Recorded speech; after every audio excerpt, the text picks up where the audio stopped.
यह श्री कृष्णा राधे राधे। आज हम सुनेंगे वैशाख मास कथा के 20वें अध्याय की कथा। बोलिए कृष्ण भगवान की जय हो, विष्णु भगवान की जय हो। अर्जुन ने पूछा, है महामुनि, भगवान श्री हरि नेत्रों के द्वारा दर्शन और मन के द्वारा चिंतन आदि के विषय नहीं है, तो भी वे यहाँ मनुष्यों को कैसे प्रत्यक्ष हुए? यहाँ के मनुष्यों को उनका प्रत्यक्ष दर्शन कैसे हुआ? तब भारद्वाज मुनि ने कहा, है अर्जुन, है मैं श्रुत नाम से प्रसिद्ध एक राजा हो गए हैं। उन्होंने पृथ्वी और यहाँ की प्रजा का दीर्घ काल तक अपनी संतान की भांति पालन किया। उनके पुत्र शंख हुए, जो समस्त गुणों के निधि और सब शास्त्रों में कुशल थे। उन्होंने भी पृथ्वी का न्याय पूर्वक शासन किया। कमल के समान नेत्रों वाले जगदीश्वर भगवान विष्णु में राजा शंख की निश्चल और अनन्य भक्त थी। उन्होंने दृढ़ निश्चय पूर्वक अद्भुत महिमा वाले देवादित्य पति अनन्य पुरुष तम का सदैव ध्यान किया और उनका ध्यान करते हुए नाना प्रकार के व्रत, दान और पुण्य किए। वेदों के द्वारा जानने योग्य भगवान मधुसूदन की प्रीति के लिए अश्वमेध आदि यज्ञों का अनुष्ठान किया। भक्त वत्सल केशव में मन लगाकर वे प्रतिदिन गोविंद का स्मरण, अविनाशी अच्युत का जप, कमल नयन भगवान विष्णु का पूजन और सारंग धनुषधारी श्री हरि का कीर्तन करते थे। पुराण के विद्वानों द्वारा कही जाने वाली पवित्र भगवत कथाओं को, जो संसार समुद्र से पार उतारने वाली है, वे सदैव सुना करते थे। भगवत प्रीति के लिए ही ब्राह्मणों की पूजा अर्चना करते थे और इस प्रकार सर्वथा अविराम श्री हरि की आराधना में संलग्न होने पर भी राजा शंख ने परम स्वतंत्र भगवान पुरुषोत्तम का कभी दर्शन नहीं पाया। भगवान का दर्शन न पाने से उनका हृदय शोक से व्याकुल हो गया और वे बड़ी चिंता को प्राप्त हुए। राजा शंख ने कहा कि मैंने बीते हुए हजारों जन्मों में बहुत बड़े पाप किए हैं, जिनके कारण आज तक मुझे भगवान विष्णु का दर्शन नहीं हुआ। अनेक जन्मों में उपार्जित संपूर्ण तपस्याओं का यह एक ही अखंड फल है कि मधुसूदन भगवान विष्णु का दर्शन प्राप्त हो। ओह भगवान मेरे नेत्रों के समक्ष कैसे प्रकट होंगे, कानों से उनके वचन सुनने का सौभाग्य मुझे कैसे प्राप्त होगा। इस प्रकार चिंता से व्याकुल होकर जब राजा के मन में जीवित रहने की अभिलाषा ही रह गई, तब भगवान विष्णु ने सबके सुनते हुए कहा, है राजन, तुम शोक के अधीन ना हो। तुम तो एकमात्र मेरे शरण में आए हुए साधु भक्त हो। मैं तुम्हारा त्याग कैसे कर सकता हूँ? यह वेंकट नाम का पर्वत तीनों लोकों में प्रसिद्ध है।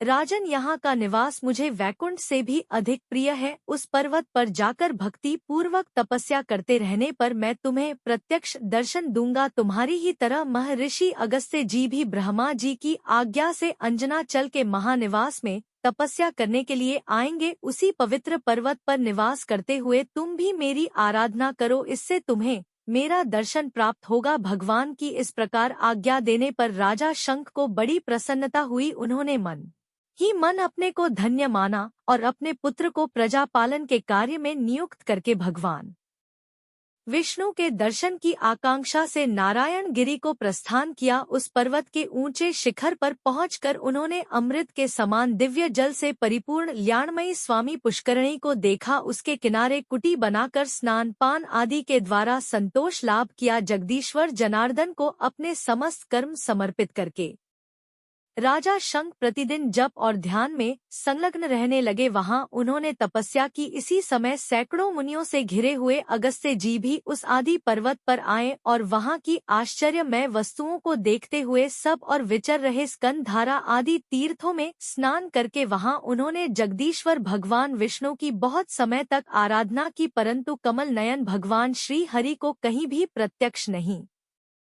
देखा। इससे भी चिंता और शोक में डूब गए। उसी समय बृहस्पति, शुक्र, राजा उप्रचर और वसु, यह सभी महानुभाव अगस्ती जी के पास आए और कहने लगे, हे मुनि श्रेष्ठ, हे लोकनाथ, ब्रह्मा जी ने हमें जो आज्ञा दी है उसे हम आपको बता रहे हैं।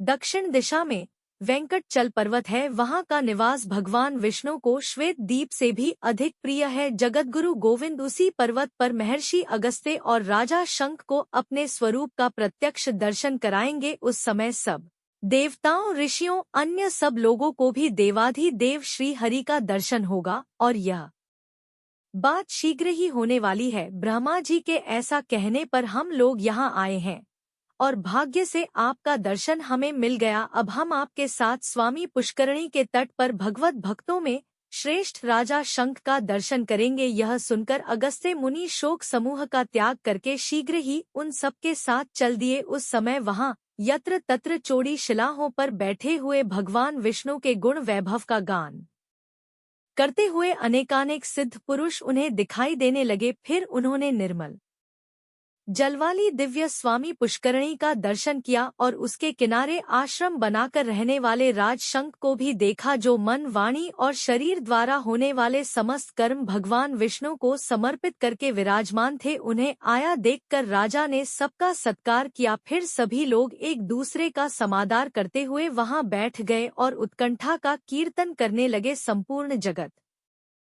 के स्वामी भगवान विष्णु में मन लगाकर उन्हीं की पूजा और स्तुति में लगे हुए उन सब लोगों के 3 दिन व्यतीत हो गए। तीसरे दिन रात में उन सबको नींद आ गई। फिर चौथे पहर में उन्होंने उत्तम सपना देखा। भगवान पुरुषोत्तम हाथों में शंख चक्र और गदा धारण किए हुए प्रसन्न मुख से वर देने के लिए तैयार खड़े हैं।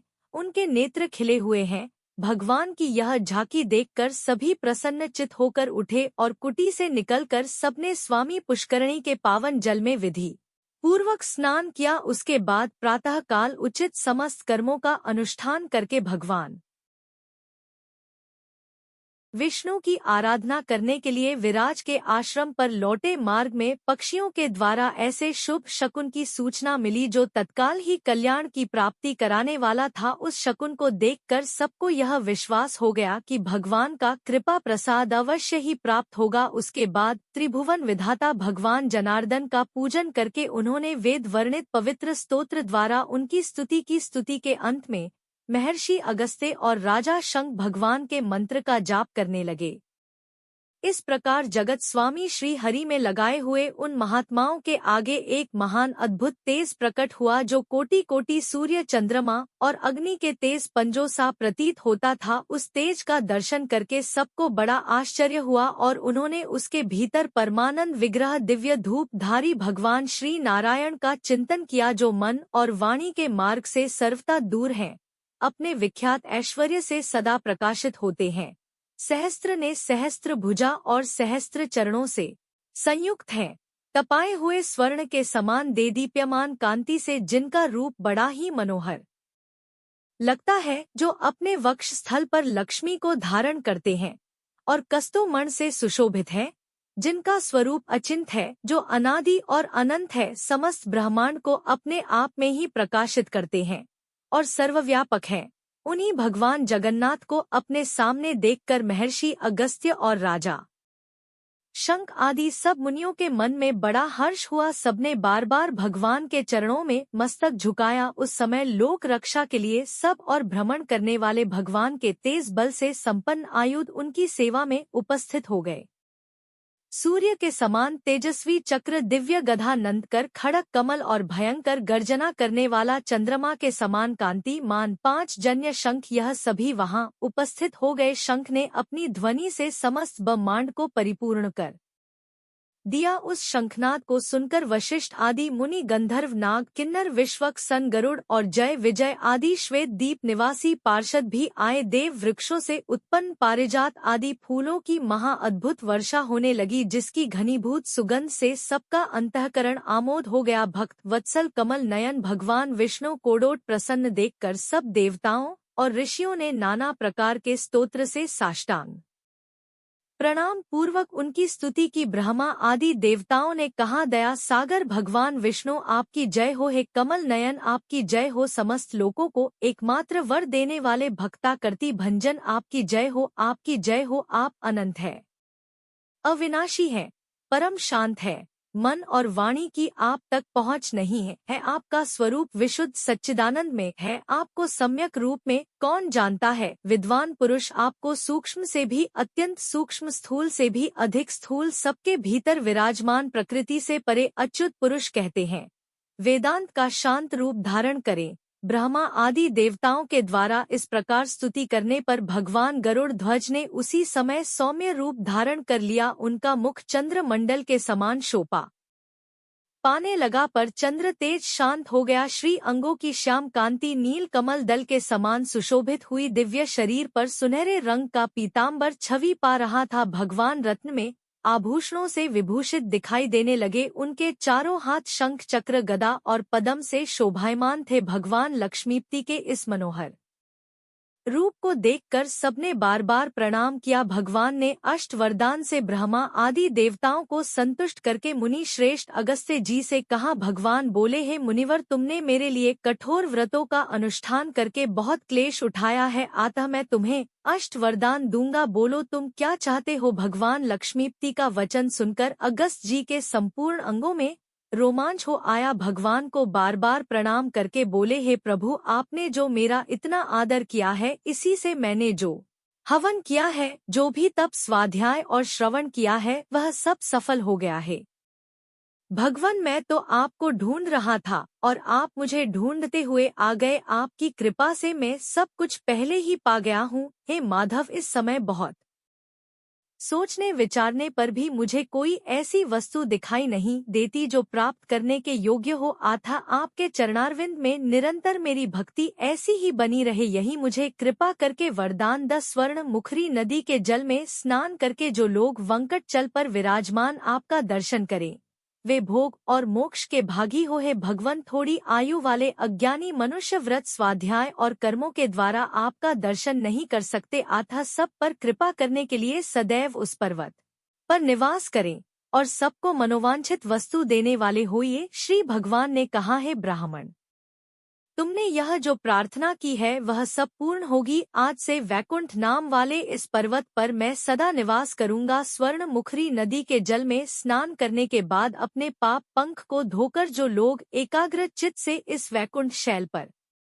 मेरा दर्शन करेंगे, वे पुनरावृत्ति से रहित और केवल परमानंद से प्रकाशमान मेरे परमधाम को प्राप्त होंगे। जो मनुष्य जिस कामना से, जिस अपेक्षा से यहाँ आकर मेरा दर्शन करेंगे, मैं उन कामनाओं को निसंदेह पूरा करूँगा। अगस्त मुनि से ऐसा कहकर भगवान विष्णु ने राजा शंख की ओर देखा और ब्रह्मा आदि के सुनते हुए कहा, हे राजन, मैं तुम्हारी भक्ति से बहुत संतुष्ट हूँ, तुम भी कोई वर मांगो। तब शंख राजा ने कहा, हे भगवान, आपके चरण कमलों की सेवा के अतिरिक्त मैं कुछ नहीं मांगता। आपके भक्त जिस गति को पाते हैं, उसी उत्तम गति के लिए मैं भी याचना करता हूँ।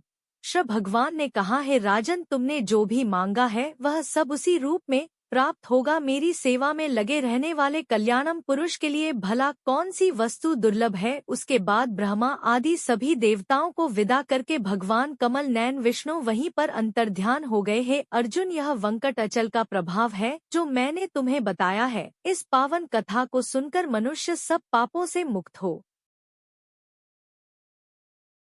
ब्रह्मांड में भगवान वक्टेश्वर के समान कोई दूसरा देवता ना हुआ है और ना ही होगा। वेंकटचल के समान ना कोई तीर्थ हुआ है और ना होगा। स्वामी तीर्थ के समान कोई दूसरा सरोवर नहीं। जो मनुष्य प्रतिदिन प्रातःकाल उठकर भगवान वेंकटेश्वर का स्मरण करते हैं, मोक्ष उन्हीं के हाथों में है। जो श्रेष्ठ मानव वेंकटचल का महात्म्य सुनते हैं, उन्हें लोक और परलोक में भोग और मोक्ष की प्राप्ति होती है। बोलिए विष्णु भगवान की जय हो, कृष्ण भगवान की जय हो।